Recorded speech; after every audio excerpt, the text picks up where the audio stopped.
a lot of the regular people and the fans, they not in the studio. So they wouldn't know the type of heat that I was bringing. A lot of ideas that started some of the Memphis gangster rap comes from me back in the day. Because that was a long time ago, and that was actually living the life I was rapping. Not saying I'm proud of it, but back then I actually was. And I probably stepped off the porch at 11 or 12 years old in Orange Mound, and it just kept going from there. So I was most definitely plugged in at a young age. I was doing things that grown people was doing at a young age. It was AHumbleSoul, man, you know what I'm saying, man? Yeah, man. Memphis 10, Orange Mound, man. Big Seal, man. Don't forget, man, check out the album, man. What You Drinking, man. You know what I'm saying, man? On May 26th, man, it dropped. Yeah, get your pre-orders, man, on May 16th, man. Yeah, right now. Go get it.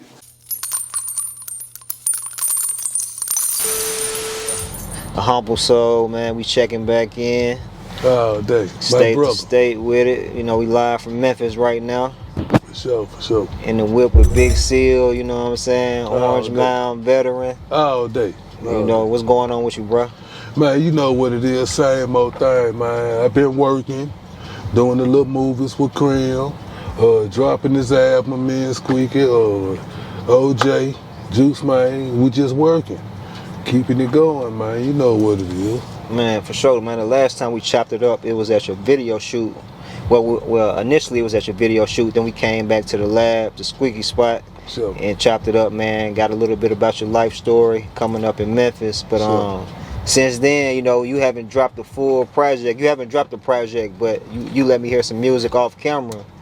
So let the viewers know, man, what you got got cooking up, man. What's on the horizon, dog? Yeah, so what I let you hear was the album that I got coming out. My pre-order, it's May the 16th. But the album comes out on May the 26th. It's a nice album, song for song. You can just let it play. I give you my word on it. You know, that's just like what I told you. And then, you know, when I let you hear it, I mean, the album stayed busy. It was thumping, you know. Good riding, good listening music, good club music. I got some of everything on there. Hustling music, getting it in. No, for sure. And what's the name of the project? Well, the name of the project is What You Drinking, WYD. That's the name of the project, you know what I'm saying? I'd like to do a little drinking, a little, you know, Bel or something. Now, a lot of people go in my comments and tell me I'm doing the extra because, you know, the bottles or whatever, but this is how I kick it. That's just like today. You've been kicking it with me today. For sure. We most definitely have been drinking bottles. We shooting videos. I mean, this is what we do. We turn up. This straight Memphis, baby. Come on now. Man, around what age did you first start, you know, sipping? I'm just thinking about the album title. So you've been drinking for a minute? You know, I've been drinking, trying to get money. I've been doing that my whole life. You know, growing up in Orange Mound, life was kind of fast, and you know, when you start off poor, you can't do nothing but try to get to the top. You already at the bottom, so that's all it was. But I ain't trying to do nothing extra. I don't do no bragging. I don't show this and that. I have a lot more going on than what I show, and I'm talking about legal. You know what I'm saying? I ain't got a lot of that bull crap going on. I ain't with all that trying to glorify this and that, but you know what I'm saying? I paid my dues, trust me. And I learned the ropes. You know what they say, if I knew what I know now, if I would have knew that back then, I would have did better. Unfortunately for me, I got a chance to do it again. So I still get a chance to do what I was doing back then, but even bigger now. So I know more. So I move different. You know what I'm saying? If I can't tell you nothing good, I can't tell you nothing. For sure.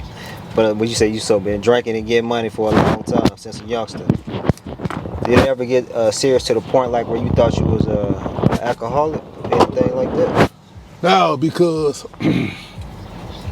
at first I really didn't used to drink. I used to just be a smoker all the time.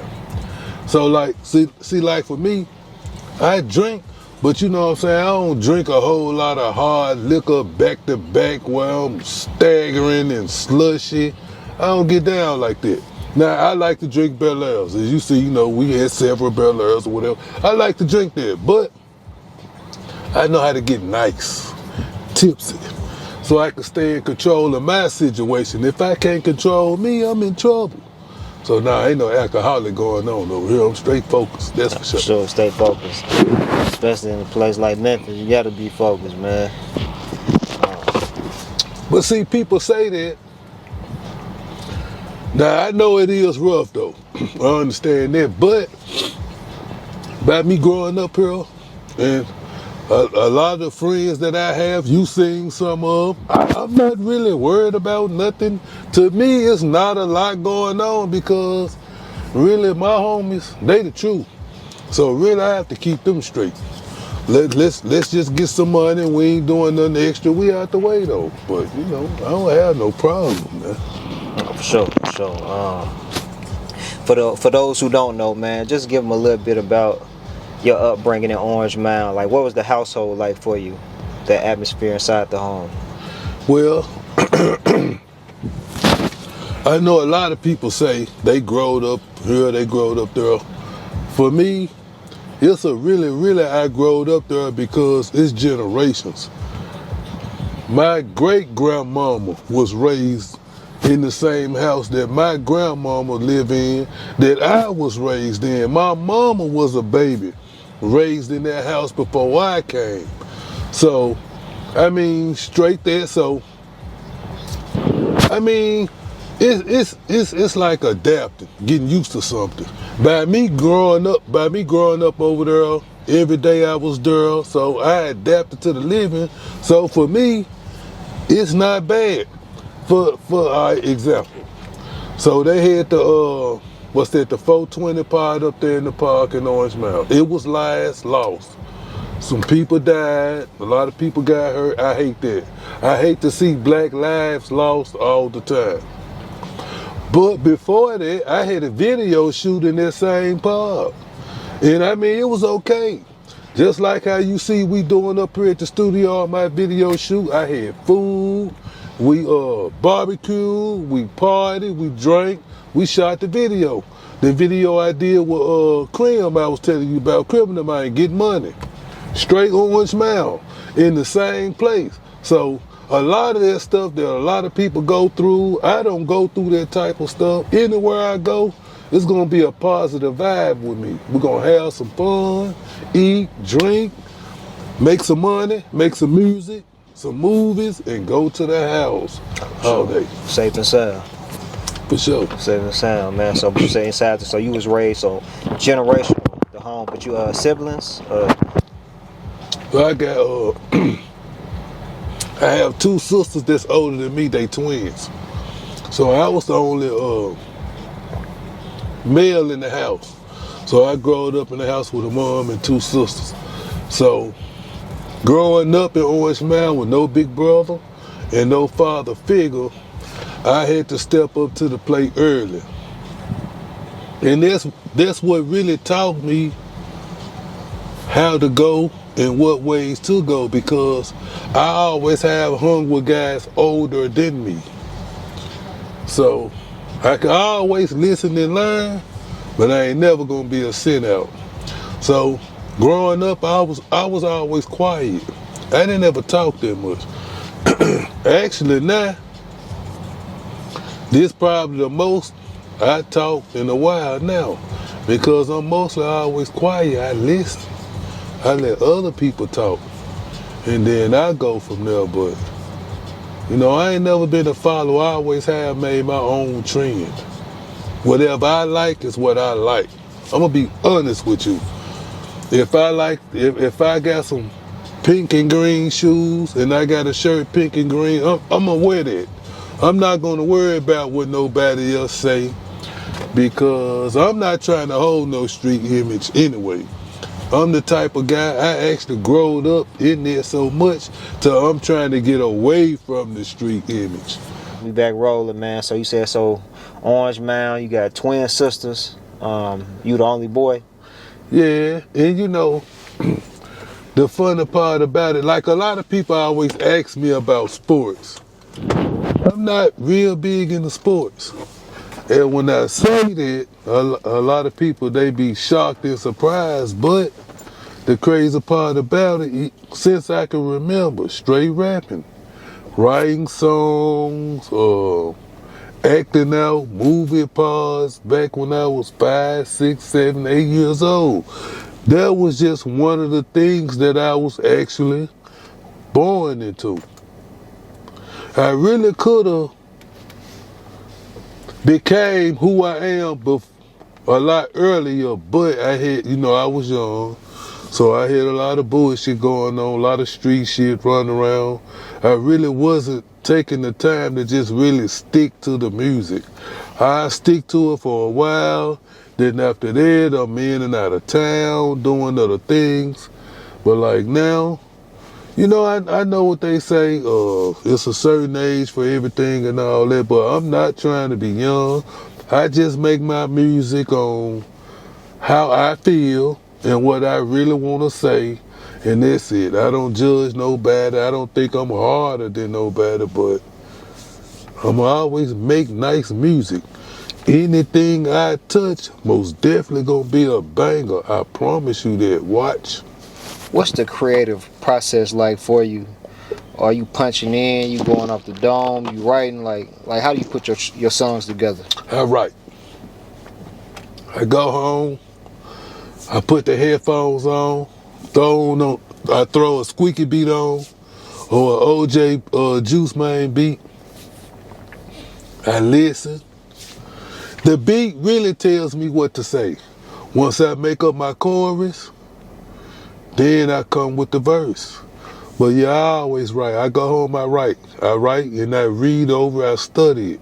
In case some things I can say better, I can make better, then I can make changes before I go back and drop it.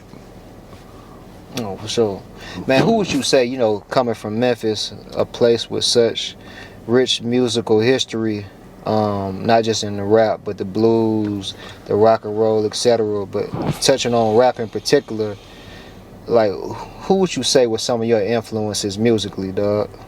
In Memphis? Yeah, in Memphis in particular. Gangsta Pat. Shout out to Gangsta Pat.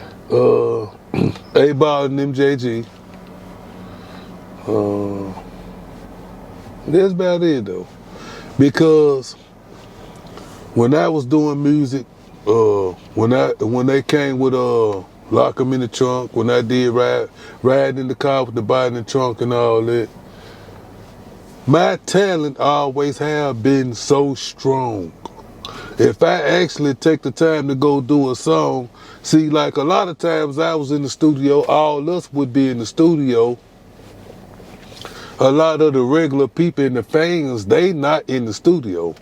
So they wouldn't know the type of heat that I was bringing. A lot of ideas that started some of the Memphis gangster rap comes from me back in the day. Because that was a long time ago, and I was actually living a life I was rapping. Not saying I'm proud of it, but back then I actually was. And I probably stepped off the porch at 11 or 12 years old in Orange Mound, and it just kept going from there. So I was most definitely plugged in at a young age. I was doing things that grown people was doing at a young age. So this ain't nothing new to me. I just want to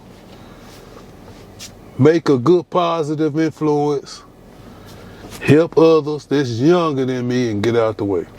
You remember the last time I did the interview with you, I told you, I said, I know I'm making this gangster music. I said, but I'm going to get better. And I'm going to make a better influence. And I'm with it, though. I'm not telling nobody to go out there and do nothing stupid. You have to understand, when rappers make music, now, I know everybody want to keep it real and rap they real life and all that. Okay, all that's cool, but if you're a rapper, that means you're an entertainer. Entertain me. It ain't nothing for you to keep talking about the real life stuff you went through, but make a song that's entertainment, just like a movie. Movies is entertainment. You know, a lot of people look at the rappers, what they saying and what they doing, but you're not looking at these people making these movies without a lot of stuff, some of the killings and the stuff. A lot of people think they know how to get away with crimes, end up going to jail because they seen it in a movie. And they tried to, react it out. So I'm just saying, we have to look at everybody that's doing this entertainment thing, but as a fan, you have to understand that it's not real life. It's entertainment for entertainment purpose only. I guess you have to say that. Nah, that's 100. Man, I do want to ask you this. Born and raised in Memphis, you've been around. You said you jumped off the porch early. I'm sure you probably lost a lot of people to gun violence, incarceration, etc. What do you think about the current state, of Memphis, like how they place the spotlight on it being one of the hot spots in the nation, man, when it comes to gun violence, bro? Have you been affected by it, or know some loved ones or friends you've lost or been impacted by as far as like gun violence in 2024? Well, I have lost some loved ones, but that was a long time ago. Oh, that's a bad. I'm not even gonna lie to you. I mean, I guess I knock on wood, but my life and my loved ones, don't nobody bother us. We okay. My loved ones, people know that they are my loved ones. We ain't doing nothing extra. Don't nobody do nothing extra with us. I mean, Memphis love us. Memphis love me. I'm not gonna lie to you. So I don't have a lot of problems, and I'm not gonna make no problems with my own Memphis brother. This is my own. This is my team. So, and everywhere else too. We black folks nationwide. Oh, that's 100, man. So that's I look 100, at it, man. Any words of wisdom, man? Any game you can drop to a youngster tuning in, as far as like how to stay on the right path to just accomplish their dreams, man. Stay focused. The only thing I say about that, because now I could take you down the path of me when I was young, but they'll be taking you the long route. But to make it short, when I was young, I was doing music with Squeaky. And I had a lot going on, and some of it was ahead of my time. And I didn't know how to deal with it at the time. And a lot of times I was depressed. A lot of times I thought I really had big problems when my problems really wasn't that big. The only thing I tell the young people is try to do the right thing.